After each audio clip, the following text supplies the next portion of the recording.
आज मैं आपको करवाऊंगा रिप्रेजेंटेशन ऑफ थ्री वेरिएबल्स।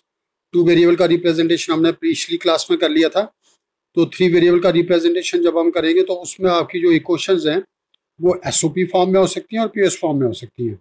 और एसओपी में आपकी आगे दो तरह से हो सकती है, एक वेरिएबल फॉर्म हो सकती है, एक नंबरिंग फॉर्म हो सकती है। जैसे आप जहाँ पे देख रहे हो ये आपकी एसओपी है वेरिएबल फॉर्म में, और जो एसओपी है नंबरिंग फॉर्म में। क्योंकि नंबरिंग फॉर्म में अगर समीशन एम हो तो वो आपकी मीन टर्म्स होती हैं, मीन टर्म एसओपी में रहती हैं आपकी। और दूसरी तरह की क्वेश्चन है आपकी पीओएस। तो ये आपका आ गया पीओएस वेरिएबल फॉर्म में, और ये पीओएस आ गया नंबरिंग फॉर्म में। तो आज एक एक करके मैं अभी आपको रिप्रेजेंटेशन बताऊंगा कि कैसे रिप्रेजेंट करनी है। जैसे आपका पहला क्वेश्चन आ गया, that is A complement B C. ये पहली टर्म जो आपकी आ रही है ए कॉम्प्लीमेंट बी सी। तो रो वाइज क्या आ गया, a complement, column wise b c. तो ये आपका आ गया that is j square represent करेगा a complement into b c को। तो इसकी कॉरस्पॉन्डिंग वैल्यू आपने 1 कर देनी है।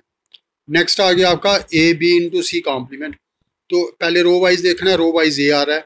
कॉलम वाइज आ गया बी इंटू सी कॉम्प्लीमेंट। तो बी इंटू सी कॉम्प्लीमेंट आ गया जे वाला स्क्वायर। तो इस स्क्वायर पे आपने टर्म जो सब्स्टिट्यूट करनी है वो 1 करनी है, क्योंकि आपकी एसओपी में मीन टर्म होती है और उनकी वैल्यू 1 होती है। थर्ड टर्म आ गई A B complement C complement. तो ए फिर आपका आ गया second row, where is B complement C complement, first column. तो इन तीन टर्म्स की कॉरस्पॉन्डिंग वैल्यूज आपकी 1 आ गई। बाकी जो बचे आपके जैसे जे जे बाकी वाले जो भी आपके स्क्वायर बचे वहां पे हमने 0 से रिप्रेजेंट कर देना। अब ये था आपका, इस इक्वेशन में तीनों के तीनों वेरिएबल्स थे। बट अगर आप सेकंड देखोगे तो इसमें दो वेरिएबल्स हैं। तो रो वाइज हैं, कॉलम वाइज भी हैं। जैसे पहली अगर हम टर्म देखते हैं तो ए बी, रो वाइज ए जे आ गया। तो कॉलम वाइज आपका बी कहाँ कहाँ आ रहा है, ये आपका कॉलम वाइज आ गया दैट इज थर्ड और फोर्थ में। तो इसलिए थर्ड और फोर्थ में हमने क्या करना है, दोनों को 1 से रिप्रेजेंट करना है। क्योंकि इन दोनों कॉलम को अगर हम सिंप्लीफाई करते हैं तो बी सी और बी सी कॉम्प्लीमेंट में कॉमन क्या आता है आपका बी, और बी जब कॉमन लेंगे तो ब्रैकेट में सी प्लस सी कॉम्प्लीमेंट की value 1 1 into B is B. तो इसलिए इन दोनों कॉलम इनके कॉरस्पॉन्डिंग जो वैल्यूज हैं वो आपने 1 सब्स्टिट्यूट कर देनी है। Next a complement c. तो ए कॉम्प्लीमेंट कहाँ पे आ गया आपका, first row, where is c, c आ गया सेकंड एंड थर्ड कॉलम। तो इसलिए आपका सेकंड और थर्ड कॉलम पे आपका क्या आ जाएगा, 1 1 आ जाएगा।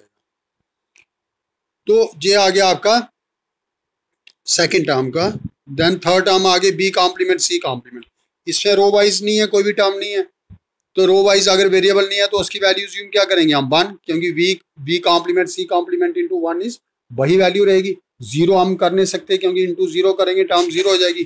तो इसका मीनिंग ये हुआ कि आपका रो वाइज 1 है। और रो वाइज 1 कब आएगा, जब दोनों रो पे हम सब्स्टिट्यूट 1 1 कर देंगे, क्योंकि ए प्लस ए कॉम्प्लीमेंट का आंसर 1 आ गया। तो इस केस में आपका बी कॉम्प्लीमेंट सी कॉम्प्लीमेंट जो आपका होगा उस पूरे के पूरे कॉलम पे हमने 1 सब्स्टिट्यूट कर देना है। क्योंकि रो वाइज आपका क्या आएगा आंसर, रो वाइज आपका 1 आएगा। तो इसी कॉलम में बी कॉम्प्लीमेंट सी कॉम्प्लीमेंट इनकी दोनों की जगह आपने 1 सब्स्टिट्यूट कर देना। नेक्स्ट अगर हम देखें तो आपका थर्ड पीओएस क्वेश्चन है ए प्लस सी कॉम्प्लीमेंट। तो इसको हमें एसओपी में कन्वर्ट करना है। तो बाई टेकिंग कॉम्प्लीमेंट, तो बाई का कॉम्प्लीमेंट क्या आ गया आपका, ए कॉम्प्लीमेंट इंटू सी। तो ए कॉम्प्लीमेंट इंटू सी की जगह हमने रिप्रेजेंट करना है 0। तो थर्ड अगर आप देखोगे आपका तीसरे वाला, तो ए कॉम्प्लीमेंट इंटू सी। तो where is A complement into c, a complement आ गया first row, where is c second और थर्ड कॉलम में। तो इसलिए सेकंड और थर्ड कॉलम में आपका क्या आएगा 0 0 आ जाएगा। इसको हम ऐसे भी कर सकते हैं, या तो हम अलग अलग अगर हम करें तो इसका आंसर क्या आएगा, a complement B complement into c. इसका आंसर क्या आएगा, ए कॉम्प्लीमेंट बी सी।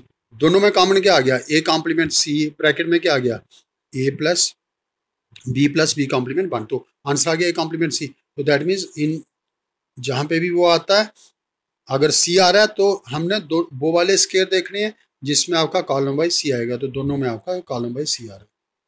ये था आपका थर्ड। देन आ जाओ फोर्थ वाले में। अगर हम फोर्थ वाले में चलते हैं तो फोर्थ आपका अगेन पीएस फॉर्म है, और पीएस फॉर्म में y is equal to a plus b into a complement plus b plus c into b plus C complement. तो we have to convert PS into SOP, क्योंकि हम draw जब SOP में कर रहे हैं तो रिप्रेजेंट भी एसओपी में करेंगे। तो इसकी मैंने कॉम्प्लीमेंट लिया हुआ है और वो उसके साथ मैंने शो किया हुआ है चौथे क्वेश्चन में। बट इसका कॉम्प्लीमेंट क्या आएगा, a complement B complement plus a into b complement into C complement plus b complement into c. तो चौथे वाला जे आ गया आपका। और जहां आप देख रहे हो इसमें हमने चौथे वाले में हमने जहां पे शो किया हुआ है दैट इज जे वाली जो इक्वेशन आ गई, y complement is equal to j आपकी उसकी पीओएस को हमने कन्वर्ट कर दिया एसओपी में। नो फर्स्ट टर्म, पहली term A complement B complement, तो ए कॉम्प्लीमेंट जे आ गया। अब हमने देखना है बी कॉम्प्लीमेंट, तो बी कॉम्प्लीमेंट कहाँ पे आ रहा है, फर्स्ट और सेकंड कॉलम में, इसलिए फर्स्ट और सेकंड कॉलम में आपके 0 आ जाएंगे। नेक्स्ट टर्म आ गई आपकी a into b complement C complement. Where is a, j आपका ए आ गया। Where is B complement C complement, तो जे आपका जे वाला आपका column. Next b complement c, where is B complement c, तो ये पूरे के पूरे कॉलम में, क्योंकि कॉलम एलिमेंट है, रो एलिमेंट को हम मान के चलेंगे, तो बी कॉम्प्लीमेंट इंटू सी पूरे के पूरे कॉलम में आपका 0 आ गया। तो ये था आपका next question, that is fourth. आप फिफ्थ और सिक्स्थ देखेंगे वो आपके नंबरिंग फॉर्म में। तो फिफ्थ वाला जो क्वेश्चन है that is summation M of 0 1 3 5 6। तो इसमें आपका 0 1 3 5 6 पे हमने किससे रिप्रेजेंट करना, हमने 1 से। तो अब अगला क्वेश्चन अगर आप देखते हो तो जहां पे देखो हमने जहां पे पहले नंबरिंग आ गई, तो इसके नंबरिंग कैसे होती है, फर्स्ट वेरिएबल आपका रो वाइज है तो नंबरिंग क्या होगी आपकी, रो वाइज होगी।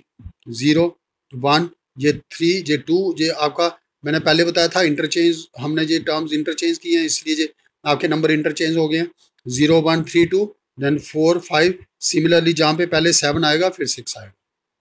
अब जो आपका था, अब कहाँ कहाँ पे आपका 1 आएगा, आपकी जो वैल्यूज थी वो किसकी, आपकी समीशन एम क्या था, 0 1 3 5 और 6।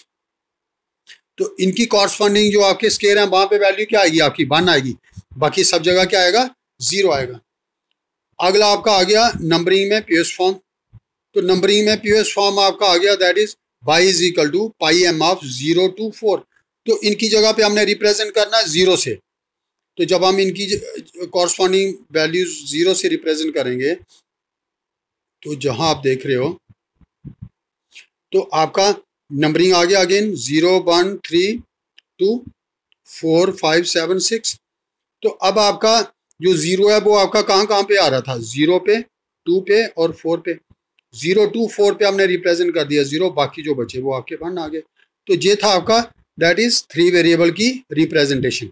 अब इसमें एक टाइप रहेगी आपकी, दैट इज अगर जहां पे दिया हो y इज इक्वल टू 1 या y इज इक्वल टू 7 जैसे आ गया आपका y इज इक्वल टू 1, तो उस केस में अगर y इज इक्वल टू 1 है आपका, तो हम क्या करेंगे, जहां आप देख रहे हो कि सबकी जगह पे हमने वैल्यू किससे सब्स्टिट्यूट कर दी, 1 से। क्योंकि जहां रो वाइज आपका, अगर हम रो वाइज लें तो आपका ए कॉम्प्लीमेंट और ए आ रहा है, तो रो वाइज आपका 1 आ गया। कॉलम में पहले 2 कॉलम का सिंप्लीफिकेशन क्या होगा, बी कॉम्प्लीमेंट, क्योंकि ब्रैकेट में सी प्लस सी कॉम्प्लीमेंट 1 हो जाएगा। थर्ड और फोर्थ कॉलम का आपका जो होगा वो क्या आएगा, बी, क्योंकि सी प्लस सी कॉम्प्लीमेंट ब्रैकेट में आएगा 1 हो जाएगा। तो पहले का आपका आ गया बी कॉम्प्लीमेंट, पहले 2 का कॉलम का, तीसरे और चौथे का आ गया बी और बी प्लस। इसी तरह से आपका अगर मान लिया 0, तो उस केस में सब में आपने 0 से सब्स्टिट्यूट कर देना।